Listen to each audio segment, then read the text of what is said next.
자, 이제 사무관리론 4회에 걸쳐서 하겠습니다.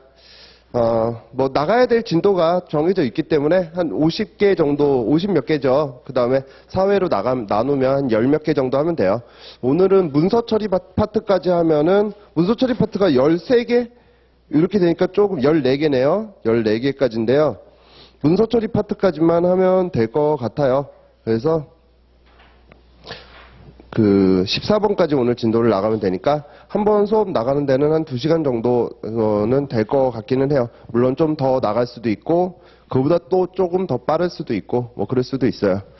그래서 마무리 특강 자료 없으신 분들 그 제가 쉬는 시간에 챙겨 드릴게요. 마무리 특강 자료라고 해서 이거 나가 있는 거 있고 뭐 이것도 같이 펴보면 왜냐면은 이 핸드북이 암기용 교재로 그냥 목차 위주로 돼 있는 부분도 있어서 내용을 조금 집어넣어야 될 때가 조금씩 있어요. 그래서 요 마무리 특강 자료에 해당되는 부분을 좀 보시면 되긴 해요. 자, 그 다음에 문제 1번부터인데 1번, 2번까지는 그냥 두 문자 따가지고선 그 목차만 기억해 놓으시면 되는 거죠. 시험 문제가 나온다면 두 문자 따서 딴 거에 대한 목차를 좀 쓰면 돼요. 문제 1번 같은 경우는 행정의 효율화 방안인데 요거 같은 경우는 조문에 있으니까 요거는 외우셔야 돼요. 근데 1번에 효율적 운영을 뭐 목표를 달성하기 위해서 뭐 이렇게 이거를 외우실 필요는 없고요. 2번의 효율화 방안에서 앞글자만 딴 거죠. 간표, 과정, 협업 촉진 이렇게 돼 있는 앞글자만 딴 거. 자, 요거는 외워두셔야 돼요.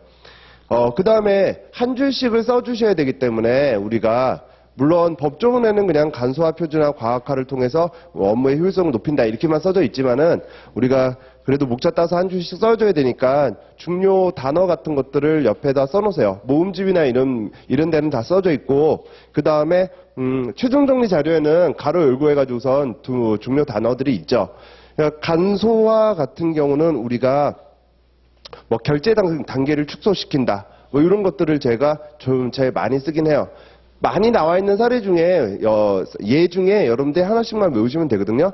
그러면은 업무의 간소화 딱 이렇게 쓰고 그 밑에 문장을 만들어서 쓰셔야 되잖아요.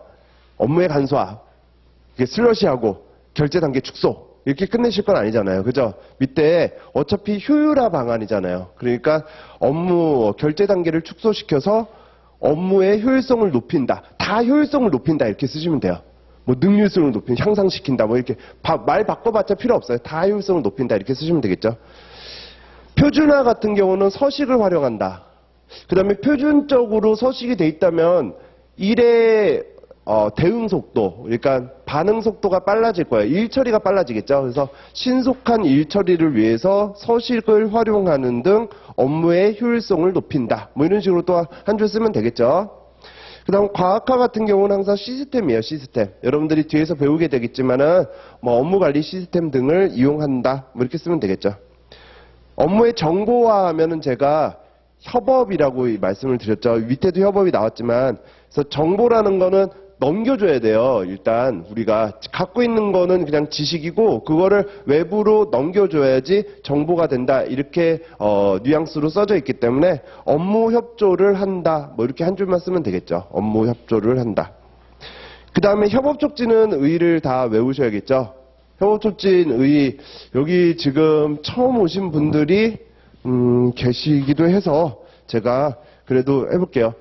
뭐 효율성을 향상시키고 업무의 효율성을 향상시키고 국민의 만족도를 높이기 위해서 자, 요거를 위해서 요런 단어들이 들어가야 돼요.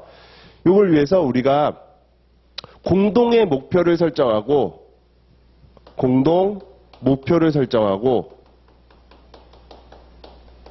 그 다음에 기능을 연계하며 시설 장비를 공동 활용하는 방식의 행정을 말한다. 뭐 이렇게 써놓으세요. 자, 그리고 요거 같은 경우는 제가 만든 게 아니라 조문에 있는 거기 때문에 무조건 그대로 외우셔야 돼요. 협업 같은 경우는 굉장히 많이 나오는 부분이니까 그대로 외우셔야 돼요. 뭐 뒤에서 우리가 협업 행정에 대해서도 또 배우게 될 때 계속 반복해서 쓰게 돼요. 자, 업무의 효율성을 높이고 국민의 만족도를 증진시키기 위해서 공동의 목표를 설정하고 기능을 연계하며 시설 장비를 공동 활용하는 방식의 행정을 말한다. 이렇게 쓰시면 되겠죠. 자, 그 다음에 옆에 문서의 필요성. 앞글자 따서 외워야겠죠? 문서의 필요성. 저는 형, 보증, 불복 이렇게 외웠죠? 형, 보증, 불복.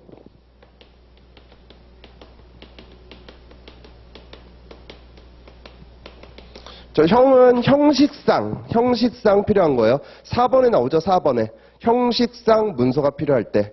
형, 보는 우리가 양가로 5번이죠. 보존할 필요가 있을 때.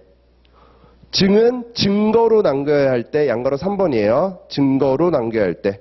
불복에서 양가로 2번에 대화로는 불충분할 때, 양가로 1번에 내용이 복잡할 때. 그래서 뭐 이렇게 외우시고요. 그 다음에 문서의 기능, 뭐 구전, 보존, 업자, 뭐 이렇게 앞글자 딴 거예요. 구전, 구체화한다. 전달한다. 보존한다. 양가로 5번이죠. 업무를 연결, 조정한다. 자료 제공의 기능이 있다. 이건 진짜 나오게 되면은 이렇게 단어들 우리가 뭐 문장 만드실 필요도 없어요. 그냥 이거 딱 쓰고, 아이고야, 그냥 요거는 붙는 데는 이 정도는 지장 없겠구나. 다른 거 열심히 써야지. 이렇게 생각하시면 되는 문제들이에요. 그 다음에 문서 처리의 원칙은 전적 신책 해가지고서 전이 맨 밑에 4번에 전자처리죠. 적은 적법 처리. 그 다음에 신책은 양가로 1번에 신속 처리, 양가로 2번에 책임 처리. 이게 총론적인 측면에서 역대로 한두 번 나왔었어요. 한 2번 정도 나왔죠. 그래서 요 정도 우리가 체크는 해 두셔야 돼요. 넘길 건 아니에요. 그 다음에 이제 문제 3번 문서의 종류. 자, 문서의 종류부터가 사실 뭐 굉장히 중요해서 막 특이급으로 많이 찍긴 하죠. 일단 작성 주체에 따라서 유통 대상 여부에 따라서 이렇게 나뉘고, 그 다음에 오른쪽에 3번의 공문서 성질에 따른 분류 해가지고서 여기다가는 별표를 쳐놓으세요.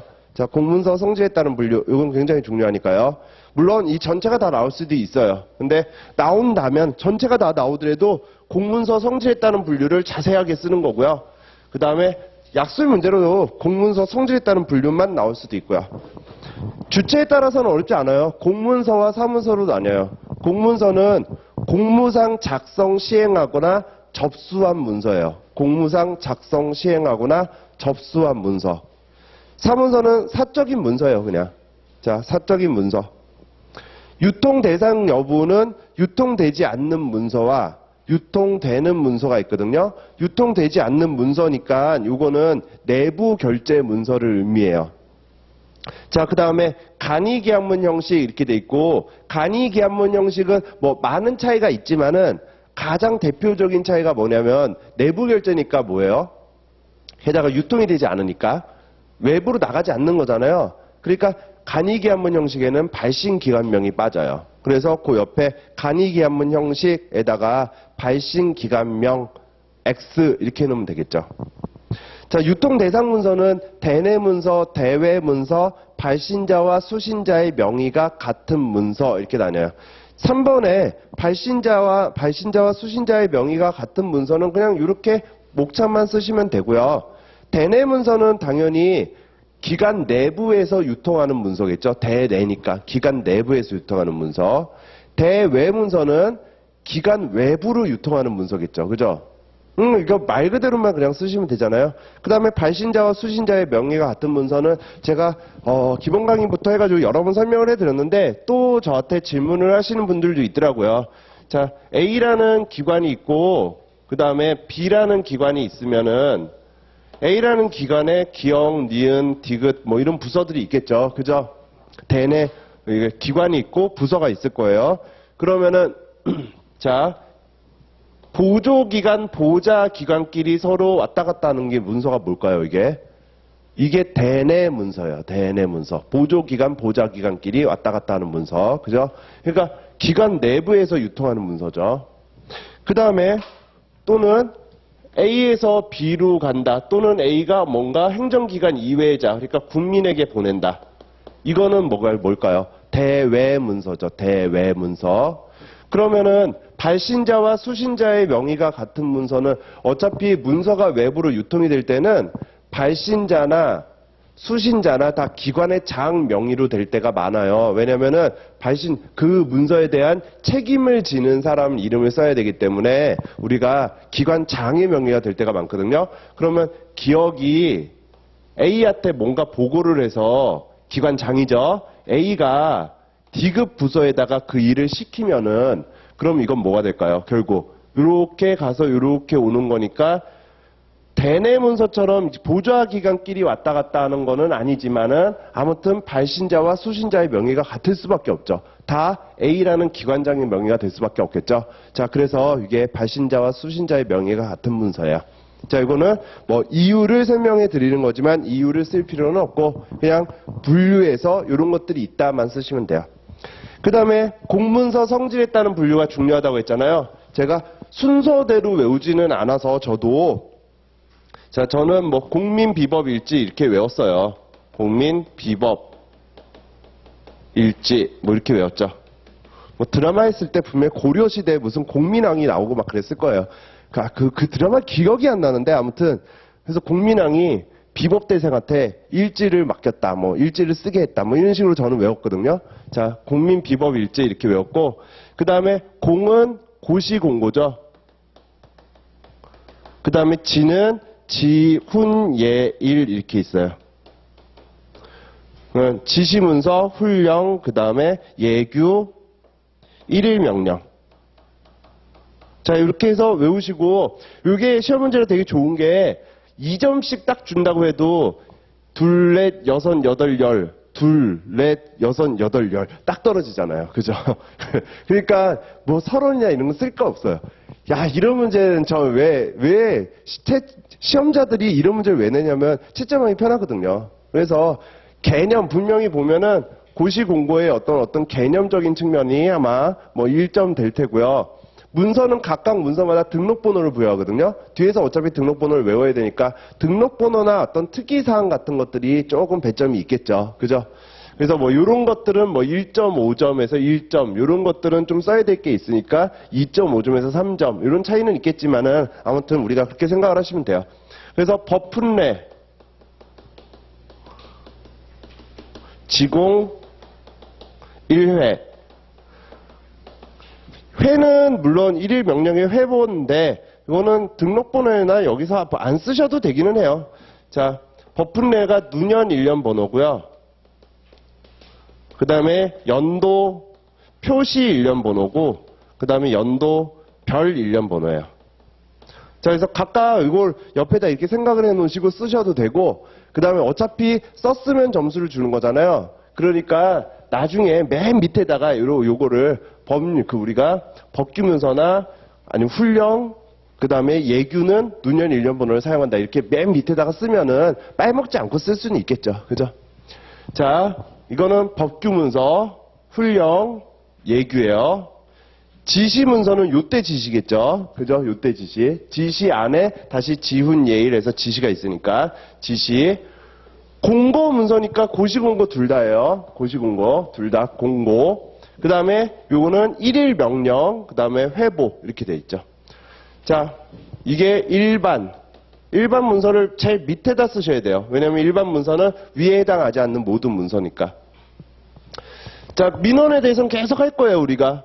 행정기관의 처분 등의 일정한 특정한 행위를 요구하는 문서. 우리가 맨 뒤에 이제 민원 처리에 관한 법률을 배울 테니까 행정기관의 처분 등의 특정 행위를 요구하는 문서. 비치 문서는 비치하여, 기관 내부에 비치하여 업무에 활용하는 문서. 뭐 이런 식으로 계속 쓰셔야 돼요. 법규 문서는 헌법부터 들어가요. 헌법, 법률, 명령, 규칙, 조례 등에 관한 사항을 규정한 문서. 뭐 이렇게 쓰면 되겠죠. 일반 문서는 여기에 해당되지 않는 모든 다른 기타 문서를 말한다. 이렇게 쓰면 돼요. 자, 지시 문서, 그 다음에 훈령. 고시공고부터 해볼까요? 이거 두 개 어떻게 제가 비교한다고 했죠? 혹시 기억하시는 분 있으세요? 법령에 정한 사항을 아니면 그냥 일정 사항을 둘 중에 하나는 법령에 정한 사항을 알리는 문서 둘 중에 하나는 일반적인 그냥 일정 사항을 알리는 문서거든요. 뭐가 법령이에요? 고시죠. 제가 맨날 고시 공부한다, 법 공부한다 이런 식으로 외우자고 했잖아요. 그죠? 그래서 법령에 정한 사항을 알리는 문서예요. 그러니까 당연히 그 법령이 개정되거나 폐지되지 않는 한 효력이 한번 알려주면 효력이 지속되겠죠. 그죠? 그 다음에 공고는 그냥 일정한 사항을 알리는 문서예요. 그러다 보니까 고시에 비해서는 효력 기간이 단기적, 일시적이겠죠. 고시에 비해서는. 그죠? 자, 그 다음에 지시훈령. 지시훈령은 두 개를, 어차피 이거는 상급 기관이 하급 기관에 내리는 명령이라고 했죠. 지시훈령. 둘 다 상급 기관이 하급 기관에 어떻게 내리는 명령이에요? 지시, 훈령, 령, 이런 것들은 제가 좀 법령, 이런 거는 추상적 일반적 성격을 갖고 있다고, 우리가 행정법을 이제 많이 했으니까, 뭐, 1년밖에 안 했긴 했지만 많이 한 걸로 칠게요. 많이 했으니까, 그리고 앞으로 이제 계속 하실 거니까, 법령 훈령들은 좀 일반적 추상적 그런 성격을 갖고 있잖아요. 그러니까 요거는, 훈령은 상급 기관이 하급 기관에 내리는 일반적 명령, 뭐 이런 식으로 외우시고, 지시는 그거에 비해서는 우리가 상대적으로 상급 기관이 하급 기관에 내리는 구체적 명령, 뭐 이런 식으로 외우면 되겠죠. 예규는 반복적 업무의 처리 기준을 제시하는 문서겠죠. 야, 이렇게 해. 예를 들어 놓은 거잖아요. 그러니까 계속 반복적으로 행위가 이루어지기 때문에 이거는 이렇게 해라고 반복적인 업무의 처리 기준을 제시하는 거예요. 일일 명령은 일일 업무에 관한 명령이에요. 예를 한두 개 들면 되겠죠. 출장, 뭐 휴직, 당직, 뭐 등등 우리가 일일 업무에 관한 명령 이렇게 쓰면 돼요. 그 다음에 그 밑에 이제 버풋넷 지공 1회를 등록번호로 붙여주면 되겠죠. 자, 너무 특기급이기 때문에 시험 문제가 나오면 막 손 떨고 그러지 마세요. 나 이거 아는데 막 이러지 마세요.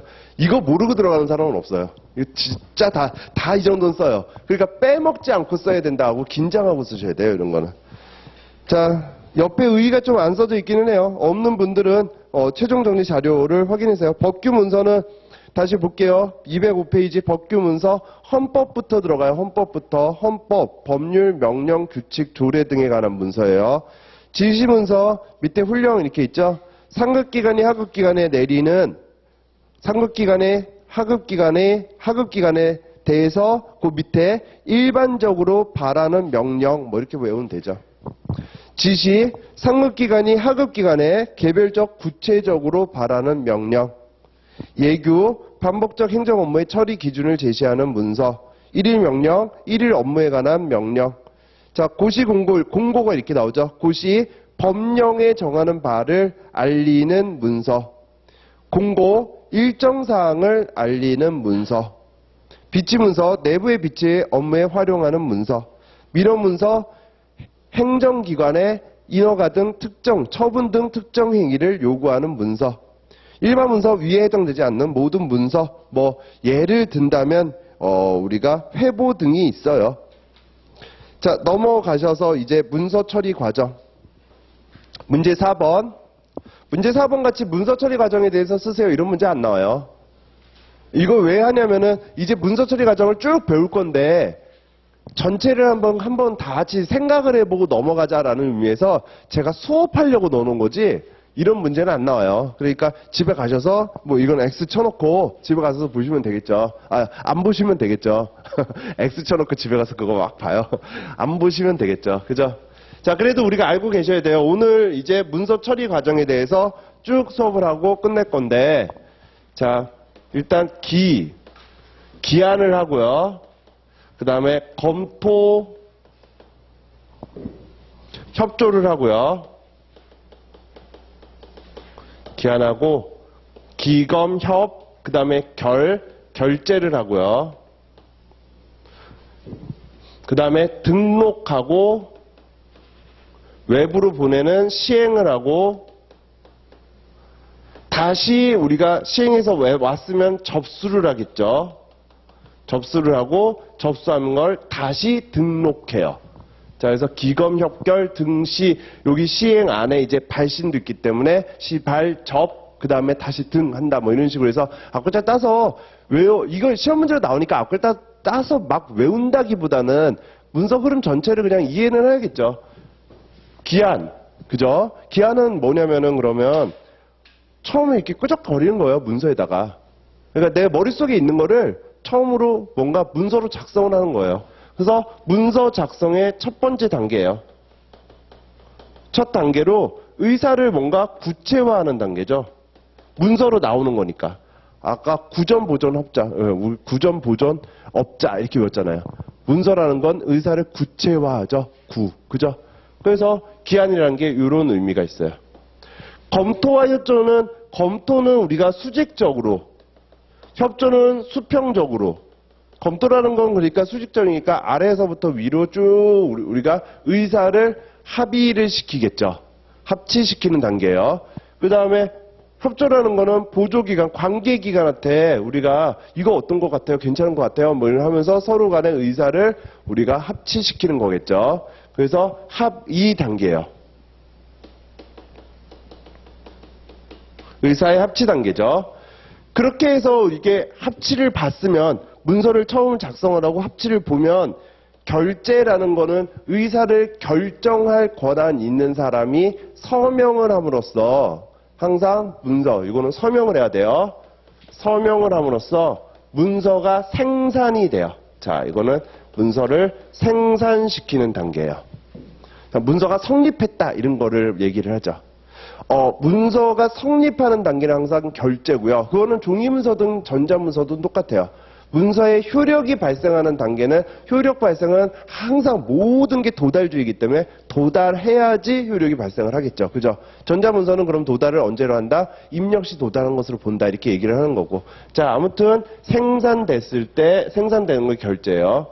그러면 등록이니까 생산된 거가 등록. 근데 이게 전자문서가 원칙이기 때문에 사실 우리가 컴퓨터에 이렇게 오면 문서가 이렇게 올라오잖아요. 우리 뭐 전자 이미지 관리를 입힌다, 뭐 전자 이미지 서명을 한다, 뭐 이런 식으로 막 외우긴 하지만 무슨 공무원들이 문서 하나 올 때마다 전자 이미지 파일을 이렇게 올려가지고 그다 입히고 그런 걸 언제 해요? 그냥 이렇게 탁 치면은 이제 그게 쭉 결제가 이렇게 쭉 되겠죠. 그리고 그게 올라오는 거마다 사실 위에 번호가 다 적혀서 올라와요. 그죠? 그러니까 아무튼 등록이 되는 건데 등록 번호가 부여되는 거거든요. 이거는. 자, 그래서 생산된 것도 등록이란 단계가 사실 이렇게 외우긴 하지만은 뭐 등록한다 뭐 이런 거 없어요. 없기는 하는데 그냥 등록한다. 번호를 부여하는 거예요. 번호 부여. 번호 부여하고 그거를 우리가 그 문서에다가 표기를 하고 그 다음에 기록물 대장에 기재해 놓는 거죠. 뭐 대장에 기재해 놓는 거. 기재를 하는 그런 걸로 우리가 생산 등록을 하게 돼요. 생산 등록. 그 다음에 이제 시행. 시행은 이제 외부로 보내는 거잖아요. 내가 보내서 그게 도착을 하면 어떻게 될까요? 그럼 효력이 발생하는 거죠. 그러니까 효력을 발생시키는 단계죠. 효력이 발생하는 단계 이렇게 얘기를 안 하고 발생시키는 단계 이렇게 얘기해요.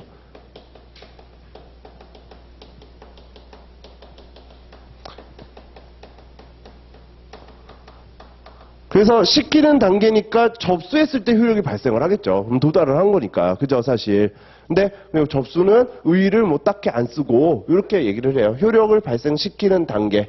어떻게 시행은 어떻게 하냐면은 먼저 시행문을 작성을 해요. 문을 작성을 하고 그 다음에 이거 내가 이 문서에 대해서 내가 책임을 질 거야 라고 해서 기관장, 발신기관장이 관인을 찍는다거나 또는 서명을 하죠. 서명을 하고 그 문서를 이제 보내는, 발신하는 그런 단계를 거치게 되죠. 시행은. 자, 그러면 다시 또 접수를 하겠죠. 접수를 하고 그리고 난 다음에 접수를 했으니까 또 등록을 해요. 자, 등록을 또 하죠. 이건 뭐예요? 또 마찬가지로 번호를 부여하고 표기하고 그 다음에 대장에 기재를 해요. 왜 등록이 여기서도 등록을 하고 여기서도 등록을 할까요? 왜 여기서도 번호가 부여되고 여기서도 번호가 부여될까요? 등록은 처리과별로 하는 거거든요. 그 과별로 하는 거잖아요. 그죠? 그러면 여기서 문서를 만든 처리과에서 등록 번호가 부여될 테고 내가 이제 시행을 통해서 다른 처리과로 갔을 거 아니에요? 그럼 거기서 다시 또 새로운 번호가 부여돼서 도착을 하고 있겠죠. 그죠? 그래서 여기서는 무슨 등록이에요? 생산 등록이 아니라 접수 등록번호를 부여하게 되는 거죠. 자, 이게 아무튼 문서 작성의 모든 단계고 이거대로 이제 각각의 특징이 돼서 우리가 배우게 될 거예요. 지금 뒤로. 자, 206페이지 볼게요. 문서 작성, 양가로 1번 기한. 의사를 결정하기 위해서 문안을 작성하는 거예요. 자, 문안 작성. 검토와 협조. 검토는 수직적으로, 협조는 수평적으로 합의를 하는 단계죠. 결제. 의사 결정할 권한이 있는 자가 뭐 보통은 기관의 장이 될 테지만은 위임받았다면은 뭐 보조기관 장이 될 수도 있겠죠. 아무튼 의사를 결정하는 행위예요. 문서가 성립되기 위한 최종적이고 절대적 요건이라고 하니까 아 문서가 요때 생산되겠구나 보시면 되죠. 등록 국가기관이나 지자체, 공공기관 등이 기록물을 생산 또는 접수했을 때 생산, 접수 둘 다죠. 생산 또는 접수 등록번호를 부여하고 기록물에 표기하여 우리가 표기하는 것을 말하죠. 시행, 내부적으로 성립한 의사를 이제 외부에 표시하는 단계예요. 효력을 발생하게 하는 단계죠. 접수, 자 접수해요. 처리과에서 접수를 하게 되겠죠. 자, 그래서 간단하게 이렇게 우리가 배울 거를 이제 보고 4번은 이제 X 한번 봤으니까 X 치면 돼요. 자, X 치고 옆으로 가셔서 하나하나 보면 되겠죠. 기한의 원칙, 기한에 대해서는 우리가 일반론이 나오고 그 다음에 기한의 종류가 나오거든요. 자, 일단 기한의 일반론에서 5번에 나오는 거죠. 기한의 개념. 행정기관이 의사를 결정하기 위해서 문안을 작성하는 거죠. 자, 문서 작성의 첫 단계 옆에다 이렇게 써놓으시고요. 문서 작성의 첫 단계, 의사를 구체화하는 단계, 뭐 이런 것들을 덧붙여주면 더 좋은 문장이 되겠죠. 자, 문서 작성의 첫 단계, 의사를 구체화하는 단계. 요인은 4가지가 있어요. 우리가 문서 작성 왜 할까요? 위에서 시켰으니까 상급자 지시로, 그죠? 그 다음에 접수한 문서 처리하기 위해서 내가 소관사항이랄까 접수한 문서 처리하기 위해서 그 다음에 법령 등의 근거로 내 업무가 소관 범위면 내가 해야죠 뭐 법령 등의 근거로 그 다음에 그거 아니고 그냥 스스로 정말 자기 발안해가지고서 스스로 할 수도 있겠죠. 자 그래서 4가지를 외워두셔야 돼요. 기한의 요인에서 동그라미 1번 상급자 지시, 동그라미 2번 접수한 문서 처리, 동그라미 3번 법령 등의 근거, 동그라미 4번 순수한 자기 발화. 이렇게 해서 4가지 외우셔야죠. 기한의 원칙은 전자문서예요. 공무원들이기 때문에 전자문서를 하는 걸 원칙으로 해요. 전자문서 나오면 항상 뭐 원칙 말하면 전자문서 이렇게 나올 텐데 전자문서 나오면 그 뒤에 다만 성질상 현재 곤란한 경우에는 종이문서로 할 수 있다. 이런 말이 그냥 기계적으로 나와요. 항상. 그래서 기한의 원칙 전자문서로 한다.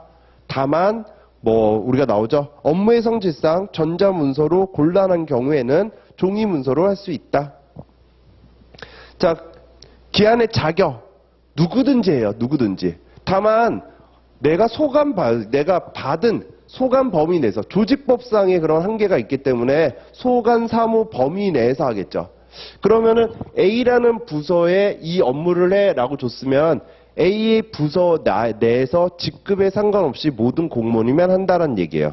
그러니까 양가로 1번 범위에 관해서 아무런 제한이 없다. 공무원이면 누구든지 하죠. 양가로 2번 분장받은 업무에 대해서는 직급 관계없이 한다. 아무튼 누구든지 한다. 근데 우리는 이렇게 써야겠죠. 양가로 3번 그러면 분장받은 업무가 하나의 기관에서 분장을 했다면은 그러면 그 양가로 2번인데 양가로 3번에서 2 이상 행정기관 장의 결재가 필요한 문서. 이건 무슨 말이에요? 그러면 그 관련 기관이 여러 개라는 얘기잖아요. 그러니까 분장을 협업을 하라고 준 거죠. 그럴 때에는 주관하는 행정기관에서 기한한다 이렇게 해요. 항상 우리가 요 사무관련에서는 쭉 모든 문서 처리 과정에서 이렇게 나와요. 문서를 주관하는 기관에서 한다. 그 다음에 관계기관이 한다. 뭐 이런 식으로 나오는데 그런 문서를 뭐라고 얘기를 하냐면 2 이상 장의 결재를 받아서 뭐 시행되는 문서 뭐 이런 식으로 항상 표현을 하죠. 자 그래서 그냥 기계적으로 나오는 문구예요. 그러니까 우리가 그냥 2 이상 장의 결재가 필요한 문서는 뭐 이러면서 들어가죠. 기한문 작성의 원칙. 한 3년 전까지는 책이 없었다가 한 3년, 2년 전부터 넣었어요. 그러면은 왜 넣었을까요? 이런 문제가 나오니까 넣었겠죠. 그죠? 안 나오는데 제가 책의 분량을 일부러 늘리려고 넣지는 않았을 거예요. 참 어이없는 문제인데 어떻게든 외워야 돼요. 그래서 제가 맨날 사무실에 제 뒤에 있는 형 얘기하면서 우리 사무실에 가면은 그 사무실이 이렇게 들어오면요. 이거 문인데 들어오면은 이만큼이 빈 공간이에요. 그 다음에 여기 되게 쬐끄만 공간이 있거든요. 여기 제가 나 앉아있고 여기 형이 앉아있고요. 여기 이제 그 이 큰 공간을 다른 행정사 2명이서 쓰거나 그만두면 1명이서 쓰거나 뭐 하면 우리는 항상 요 안에 있어요. 여기 이렇게 있어요. 어쩌다가 여기 짱 박혔는지 모르겠는데 아무튼 그래서 되게 넓어요. 왜 얘기하냐고요? 이제 여러분들 붙으실 거잖아요. 우리 사무실에 오세요. 사무실에 월세를 내주시면은 제가 월세 부담이 줄기 때문에 제가 이를 알려드리기 위해서 뭐를 해드리는 거 아니에요. 혹시나 오신다면 월세를 받을 거라서. 저 되게 넓어요. 되게 넓어요. 자, 아무튼 이 형이 정말 말이 많아요. 그리고 아마 행정사 되시면은 뭐 행정사 밴드 같은 데 가입을 하실 텐데 행정사들이 뭐 하러 갔다 뭐 공적으로 뭐 하러 갔다 항상 뒤에 오른쪽 2번째가 이 사람일 거예요. 똑같은 사람이 있어요. 항상 무슨 사진만 찍히면 항상 뒤에 오른쪽 2번째에 있는 사람이 우리 형은 아니고요. 같은 사무실에 있는 이 사람이에요. 진짜 많은데 여기저기 하다 보니까 일도 되게 많이 해요. 그래서 자료도 많아요. 그래서 제가 업무가 딱 들어오잖아요. 그러면 잘 모르니까 항상 형한테 형 작성했던 거 비슷한 거 줘 이렇게 얘기를 해요. 선례를 찾아보는 거죠. 선례를. 뭐가 있는지. 그러면 선례가 있으면 그걸 주면 되는데 그거 한번 주면 한 10분 넘게 떠들어요. 진짜. 제가 듣다가 졸 때도 있어요. 진짜 그렇거든요. 의견 청취를 하는 거죠. 줬으니까 의견 청취를 해야죠. 그러면 이제 그걸 가지고 우리가 이제 뭐 붙일 거 붙이고 지울 거 지우고 해서 초안을 만들죠. 그죠? 그리고 돈 받았으니까 어때요? 책임의식이 생기죠. 돈이 입금이 딱 되면은요, 여러분 틀려요. 책임의식이 막 갑자기 확 생겨요. 근데 그 입금된 돈이 내가 행정심판청구조 모든 청구서를 작성하기 전에 술값으로 다 나갔다? 그럼 책임의식이 쫙 떨어지긴 하긴 하죠. 자, 그거예요. 작성 전 고려사항. 별거 아닌데 좀 외워주셔야 돼요. 선례를 숙지하고요. 방가로 1번 선례를 숙지하고 방가로 2번 의견을 청취하고요. 방가로 3번 초안을 작성하고 4번 책임의식을 가지고 기한을 해요.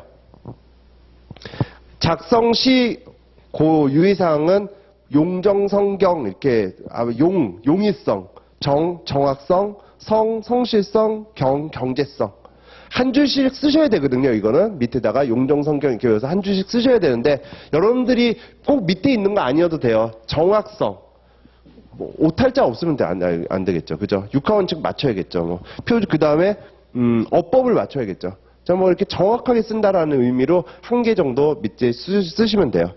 용의성 어떤 글이 읽기가 쉽나요? 짧게 그죠? 짧게 쓰면 읽기 쉽죠. 그 다음에 결론을 먼저 쓰고 그 다음에 이유를 쓰는 두관식이라고 하나요? 이런 거를 자, 뭐 연역법이라고 하나요? 하여튼 뭔가 결론을 먼저 쓰는 것들이 좀 편하죠. 자, 그 다음에 성실성, 호감가게, 경어를 사용한다. 뭐 이렇게 쓰면 되고요. 경제성, 서식을 만들어 놓으면 쓰다가 찢어버리고 그럴 필요 없잖아요. 그죠? 옛날에 제 친구, 진짜 옛날에 제 친구인데 그 친구는 제가 그랬다는 거 아니에요. 저는 그렇게 생기지도 않았어요. 무슨 얘기할지도 모르겠죠, 아직. 그 친구는 만난 지 한 10일 정도 됐을 때 보내는 편지, 100일 정도 됐을 때 보내는 편지, 이렇게 서식을 만들어놔요. 만들어 놓으니까 편지 쓸 때 뭔가 꾸기거나 버리거나 그럴 일 없겠죠. 그죠?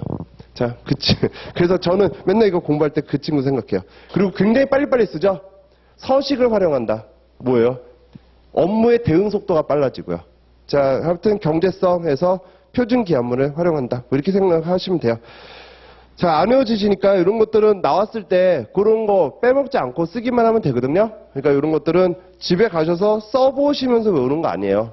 이거는 써보면서 외우는 게 아니라 그냥 눈으로 계속 보시는 거죠.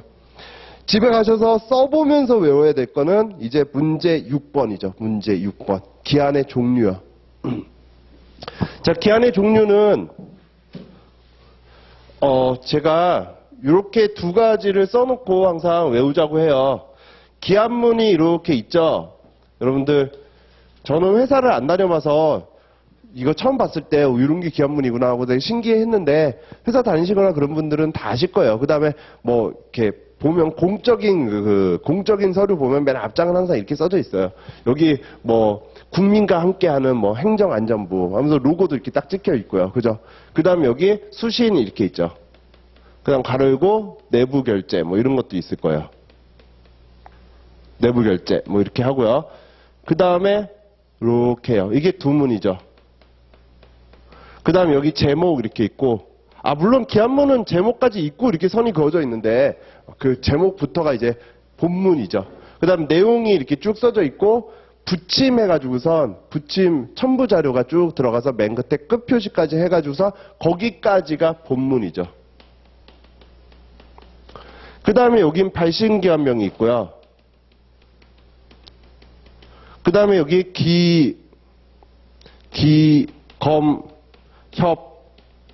결 이렇게 해서 직위 날짜 쓰고 직위 직급 쓰게끔 돼 있고요.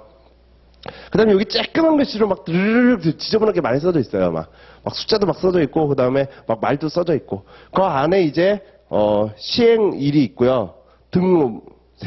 등록번호도 부여돼 있고 그 다음에 시행일도 적혀져 있고 뭐 이렇게 하죠. 요 정도만은 좀 기억해 놓으세요. 자, 일단 기한문의 종류는 일반 기한이 있고 그 다음에 일괄 기한이 있고 그 다음에 공동 기한이 있고 그 다음에 수정 기한이 있어요. 자, 일반과 이 수정은 간단하게 그냥 한 줄씩만 기억하시면 돼요. 일반적 형태의 기한문이에요. 구성 요소에 따라서 다시 일반과 간이로 나뉘어요. 그러니까 뭐 작은 의미의 일반이겠죠. 일반과 간이로 나뉘어요. 이 간이는 내부 결제용일 때 간이 기한문의 양식을 쓴다고 했죠. 그러니까 아까 뭐였어요? 유통되지 않는 문서였죠. 뭐 대표적인 예로 발신기간명이 없어요. 수정은 우리가 상급 기관이 하급 기관에 뭔가 경미한 사항을 고쳐서 통보할 때 사용하겠죠. 하급 기관이 위에다가 결제를 받으면서 막 화이트로 지우고 막 찍찍 긋고 막 이러진 않을 거 아니에요. 물론 수정 방식은 화이트로 지우는 건 아닐 거예요. 우리가 다른 색깔로 두 줄을 긋죠. 뭐 이렇게 돼 있는데. 자, 아무튼 이런 식으로 하겠죠. 그러면 요거는 빼고 이제 일괄은 내용적 유사성이 있는 기한문은 하나로 그냥 기한을 하자는 얘기예요. 하나로 기한한다고 해서 한 장에 하는 게 아니라 각각의 장은 있는데 표지를 하나 만들자는 얘기죠. 표지를 하나. 그죠? 그러면 그 뒤에 있는 각각의 장들이 나중에 기한했을 때는 일괄로 기한을 했지만 쭉 검토 협조, 그러니까 하나의 표지가 돼 있으니까 검토도 같이 받고 협조도 같이 받고 결제도 같이 받았겠죠. 그죠? 그러고 난 다음에 시행할 때는 어떻게 될까요? 시행을 할 때는 이제 진짜 필요한 기관으로 각각 날아갈 거 아니에요. 근데 문제는 뭐냐면 예전에는 기한문이 별개로 시행문이 별개로 있었어요. 그러니까 기한문을 작성한 거를 다시 시행문으로 다시 작성을 해서 보냈어야 되는데 그거 종이가 아깝다라는 이유로 기한문과 시행문을 이제 같이 쓰자라고 하거든요. 그러니까 기한문 만들어진 거에다가 시행문에서 그냥 관인 서명을 해버리면 시행문이 되는 거예요. 그럼 이제 각각이 가야 되는 거니까 어떻게 돼요? 각각이 가야 되는 거니까 애초에 기한할 때부터 같이 일괄해서 하긴 하지만은 이렇게 시행문으로 향후 바뀔 수 있도록 모든 구성 요소를 다 갖고 있어야 된다는 얘기예요. 그래서 자, 일괄 기한문은 각각이 다 독립된 구성 요소를 갖고 있고 독립된 구성 요소란 건 두문, 본문, 결문의 형식으로 결문의 형식을 모두 갖고 있어야 된다는 얘기죠. 그리고 난 다음에 제가 썼던 거 생각을 해볼게요. 내부 결제안은 굳이 작성할 필요가 없어요. 왜냐하면 다 한꺼번에 뭉태기로 있기 때문에 내부 결제를 별도로 만들 필요가 없다는 거죠. 그래서 내부 결제는 우리가 생략한다. 제목은 각각이기 때문에 각각의 성격에 맞게 별도로 정할 수 있다. 발신기간명은 각각이 다 들어가 있어야겠죠. 그래야지 외부로 발신이 될 수 있으니까. 기검협결, 그 뭉태기로 있는 거를 그러면 기검협결을 각각 할 수는 없잖아요. 어차피 전자문서니까 한 번 확인으로 기검협결의 정보가 동시에 생성될 수 있도록 시스템을 구축해 놓으면 편하겠죠. 그 다음에 등록번호는 생산이나 우리가 접수 각각의 등록번호가 붙는다고 했잖아요. 그래서 등록번호는 별도로 붙이고 다만 같은 날 시행할 뿐이에요. 자, 그런 게 이제 작성에 다 들어가면 돼요. 되셨나요? 자, 그 다음에 공동은 둘 이상, 공동의 개념, 협업의 개념, 이런 게 나오면 항상 아까부터 나왔던 그 용어가 뭐예요? 둘 이상 장의 결제를 받아서 받을 결제가 필요한 문서는 뭐 이렇게 항상 쓰면 돼요. 둘 이상 장의 결제가 필요한 문서는 뭐 여기는 둘 이상 장의 결제를 받아 시행하는 문서는 뭐 이렇게 들어가겠죠. 아무튼 결제가 필요한 문서는 그죠? 그럴 때는 같이 작성을 한다는 얘기죠. 그죠? 각각의 결제를 받는데 똑같은 내용을 각각 작성해서 각각 받은 다음에 묶는 게 아니라 같이 만든다는 얘기예요. 같이. 그러면은 자 문서 여기서 또 생각을 하는 거예요. 그럼 둘 이상 장의 결제를 받아서 시행하는 문서인데 누가 기한을 하나? 누가 기한하는지 생각을 해봐야겠죠. 검토협조는 어차피 같이 도는 거니까. 그죠? 그 다음에 둘 이상 장의 결제를 받아야 되는데 그럼 누가 결제를 하나? 둘 이상 장의 결제를 받아 시행하는 문서인데 어디다 등록을 하나 그러면? 둘 이상 장의 결제를 받아 시행하는 문서인데 그 시행할 때 발신기관명을 써야 된다면서요. 그럼 발신기관명은 누구를 쓰느냐? 그죠? 그 다음에는 접수야 이제 각각이 갈 테니까 이제 접수 거기서부터는 살펴볼 필요가 없겠죠. 그 다음에 둘 이상 장 협업이 나올 때는 항상 이런 거 의견을 협치시켜야 되니까 우리가 뭐예요? 사전 협의를 한다. 협의를 충분히 하게 한다. 그럼 여기서 생각을 해도 돼요. 어차피 여기가 의사를 합치시키는 부분이니까. 자, 그래서 요 부분, 문서 처리 과정에 해당되는 거를 쭉 쓰면 되는구나. 여기서는 합의니까 사전 협의를 한다. 뭐 이런 식으로 검토협조를 쓰지 말고요. 이렇게 생각을 하면 되겠죠. 자, 그래서 공동은 항상 문서를 주관하는 기관에서 해요. 기한은 문서를 주관하는 기관에서 해요. 그죠? 근데 사전 협의를 충분히 거쳐서 의사 수렴을 해가지고선 하겠죠. 결제는 문서를 주관하는 기관의 장이 먼저 결제를 하고 관계기관이에요. 그 다음에 등록은 문서를 주관하는 기관에서 등록을 하죠. 그 다음에 발신은 문서를 주관하는 기관의 장이 먼저 발신기관명에 먼저 쓰고 그 밑에 관계기관을 써요. 그럼 이제 제일 밑에가 이제 관계기관 내용이 나왔으니까 써주는 거죠. 관계기관은 그럼 어떤 순서로 쓰느냐? 그러면은 직급에 따라서 직위가 높은 기관을 먼저 상위 기관을 먼저 쓰겠죠. 근데 그럼 직급까지 동일하면 어떻게 쓰느냐? 그럼 정부 조직법상에 나와 있는 순서에 따라서 쓰게 되는 거죠. 자, 그렇게 해서 우리가 일괄기한, 공동기한 이렇게 붙여주면 돼요. 읽고요. 2번 일괄기한, 양가로 1번 개념. 여러 문서의 내용이 서로 관련성이 있는 경우 자, 하나의 기한문으로 일괄해서 기한한다. 작성 방법, 방가로 동그라미 1번, 일괄 기한은 각각의 기한문에 작성이 돼요. 그래서 그 옆에 뭐 독립된 구성 요소를 갖고 있어야 되며, 각각의 기한문으로서 독립된 구성 요소를 갖고 있어야 되며, 두문, 본문, 결문의 구성 요소가 모두 포함되어 있어야 한다. 자, 이렇게 좀 덧붙여 주세요. 그 다음 동그라미 2번 일괄기한은 한 번의 지정으로 기검역결의 정보가 동시에 생성되도록 시스템을 갖춘다. 3번 다른 생성 등록번호를 사용해서 같은 날짜에 시행을 한다. 4번 제목은 다르게 설정할 수 있다. 그 다음에 방가로 3번 발송을 전제로 하기 때문에 우리가 내부 결제는 별도로 작성할 필요 없죠. 뒤에 있는 발송을 전제로 하는 그런 내용들이 내부 결제 내용하고 똑같으면 굳이 한 장을 더 작성할 필요 없죠. 그래서 자, 그 밑에 내부 결제 안건은 별도로 작성할 필요 없이 생략할 수 있다. 뭐 이렇게 써주시면 되죠. 발신 명의 대외로 발송하는 문서의 경우 각각의 기한문에 발신 명의를 모두 표시해야 한다. 자, 만약에 발신 명의가 빠져 있으면 어떻게 될까요? 효력이 없는 건 아니에요. 다만 우리가 보안 대상이 되고 보안을 시켜야 되니까 반송을 하겠죠. 반송 사유가 돼요. 형식적인 흠일 뿐이죠. 자, 넘어가셔서 공동기한. 둘 이상 장의 결제를 받아 공동 명의로 시행하는 기한이죠. 양가로 2번 작성 및 시행 방법. 자, 문서를 주관하는 행정기관에서 기한한다. 방가로 2번 문서를 주관하는 기관의 장의 결제를 받고 그 다음에 관계기관 장의 결제를 받는다. 방가로 3번 충분한 사전 협의가 있어야 한다. 방가로 4번 문서를 주관하는 기관에서 등록을 한다. 방가로 5번 문서를 주관하는 기관장의 명의를 맨 위에 쓰고 관계기관장의 명의를 그 밑에 표시한다. 근데 그 밑에다가도 이제 좀 덧붙여 주세요. 관계기관장의 명의는 어떤 순서로 하는지. 직급에 따라서 우리가 기관장의 순서를 쓰고 동일 직급일 때에는 그때는 정부 조직법에 따라서 가죠. 자, 검토와 협조 부분도 쉬었다가 나가도록 하겠습니다.